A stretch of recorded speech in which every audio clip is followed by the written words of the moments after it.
آپ نے الٹیمیٹلی جہانگیر ترین اور چیئرمین پی ٹی آئی میں سے جہانگیر ترین کو چنا، اپنا لیڈر مانا۔ یہ بتائیں کہ عمران خان اور جہانگیر ترین میں کیا فرق ہے؟ آپ نے جہانگیر ترین کو کیوں بہتر سمجھا؟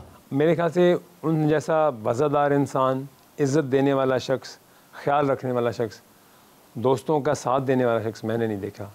اور میں تو ان کی I am like a part of his family, تو I think he has so many qualities. Tareen صاحب کا تو ان کا میں کوئی میچ نہیں کر رہا، کیونکہ جو ڈس اپوائنٹمنٹ ان کی طرف سے ہوئی اور جو ان کو ان کی طرف سے ہوئی اور جو باقی لوگوں کو ہو رہی ہے وہ آپ کے سامنے ہے۔ جو سیاست انہوں نے کی کہ آپ نے جہانگیر ترین صاحب کی بیٹیوں پہ پرچہ کرا دیا، اور جھوٹا میلافائڈ پرچہ، اعظم خان نے غلط رپورٹ دی ان کو، اور صرف اور اس چکر میں آ کے انہوں نے ان کی بچوں کے اوپر ایف آئی آرز کرا دیں، اور یہ بھی نہیں دیکھا کہ اس شخص نے اگر آج یہ پرائم منسٹر بنے تو صرف ترین صاحب کی محنت کی وجہ سے بنے۔ ترین صاحب کی جو نااہلی تھی، کیا اس میں چیئرمین پی ٹی آئی کی ہاں شامل تھی؟ 100% ان کی ہاں شامل تھی۔ میں آپ کو بڑے یقین سے یہ بات کہتا ہوں اور بڑی بابرسوخ ذرائع سے بات کر رہا ہوں۔ انہوں نے خود کہا کہ اب ان کی ریویو پٹیشن کو اڑا دیا جائے۔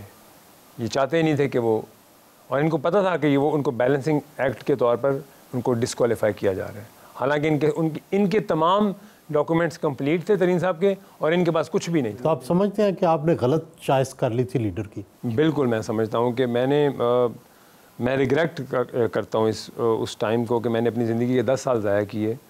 اور میں آپ کو یہ بات حلفاً بتا رہا ہوں کہ ہم تو لٹرلی یہ سمجھتے تھے کہ ہم پاکستان کے لیے کام کر رہے ہیں، ہم ایک کاز کے لیے کام کر رہے ہیں۔ ہمیں یہ نہیں پتا تھا کہ یہ ساری ہماری محنت بعد میں ایک خواب کی نظر ہو جائے گی، اور ایک ایسے عملیاتی چکر میں پڑ جائیں گے یہ کہ رات کو عمل ہوتا ہے اور صبح ان کا فیصلہ آ جاتا ہے۔ بڑے فیصلے اس طرح ہوتے تھے؟ بالکل ایسے ہوتے تھے۔ اگر آپ کو ایسی سی بات بتاؤں تو آپ حیران پریشان بتائیں نا جی۔ کیا میں یہ بتانا چاہتا ہوں کہ یہ پاکستان، کیا جنات ہیں بشرا بی بی کے پاس؟ پاکستان کے ساتھ اس سے بڑا مذاق نہیں ہو سکتا کہ پاکستان کی بڑے بڑے عہدوں پہ لوگوں کو اگر آپ نے لگانا ہے تو آپ ان کی تصویر اور فائل لگا کے اس سے حساب لگا رہے ہیں کہ اس کو لگایا جائے یا نہ لگایا جائے۔ کیا آرمی چیف اور آئی ایس آئی چیف جیسے فیصلے بھی اسی طرح ہوتے تھے؟ یہ تو بہت آپ بڑی بات کر رہے ہیں۔ ایون آپ کے فیڈرل منسٹر لگتے تھے، آپ کے پروونشل منسٹر ایسے لگتے تھے، لیکن لگتے کیسے تھے؟ یہ بھی مزے کی بات سنیں آپ۔ وہ لگتے اس لیے نہیں تھے کہ وہ حساب لگ جاتا تھا، وہ بیگ چلا جاتا تھا اور بیگ کے بعد حساب آ جاتا تھا۔ یہ عمل کیسے ہوتا تھا؟ حساب کس طرح لگتا تھا؟ جب بیگ بنی گالا جاتا تھا تب حساب آ جاتا تھا کہ نہیں، حساب کیسے کرتے تھے؟ کیا کوئی کس طرح کا عمل؟ یہ تو وہ بہتر جانتے ہیں جنہوں نے خان صاحب کو ہپنوٹائز کیا۔ نہیں، لیکن عمل کیا ہوتا تھا؟ آپ نے کبھی دیکھا؟ آپ سوچیں نا، کوئی ایسا عمل تو تھا نا کہ جس کو پاکستان کا وزیر اعظم جس کے چکر میں پڑ گیا، اور ایسے سے بڑے عہدوں کی بات اور ایسے سے بڑے عہدوں کے لیے آپ پوچھ رہے ہیں کہ آپ ان کو ہونا چاہیے یا نہیں ہونا چاہیے۔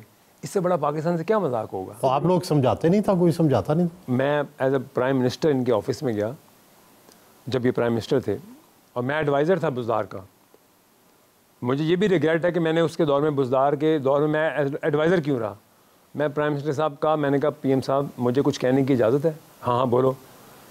میں نے کہا آپ ہیں پرائم منسٹر آف پاکستان، اور یہاں پہ ہوتے ہیں کچھ اسٹیٹ سیکرٹس، اور آپ کی بڑی ذمہ داری ہے، آپ کچھ سوچے کریں اور پھر فیصلے کیا کریں۔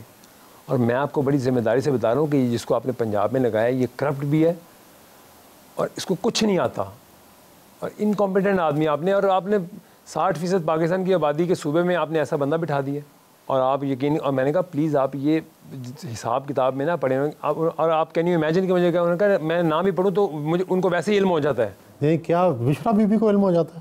کہ ان کو غائب کا علم ہو جاتا ہے۔ کین یو بلیو کہ اب میں آگے سے کیا کہہ سکتا ہوں ان کو؟ یعنی ان کو اسٹیٹ سیکرٹ کا غیبی طور پر علم ہو جاتا تھا؟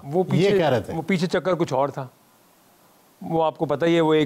وہ آرٹیکل بھی آیا کہ وہ پیچھے کون تھا، ایک صاحب تھے جو سارا ان کا موبائل ڈیٹا چیک کر کے ان کو بتا دیتے تھے، صبح کہتے تھے یہ ہو جائے گا۔ یہ بڑا مذاق ہوا ہے۔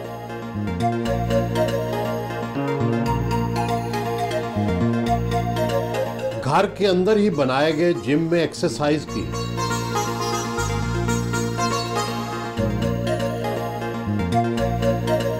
ٹرینر سابق مسٹر پاکستان اسلم خان نے ایکسرسائز کروائی۔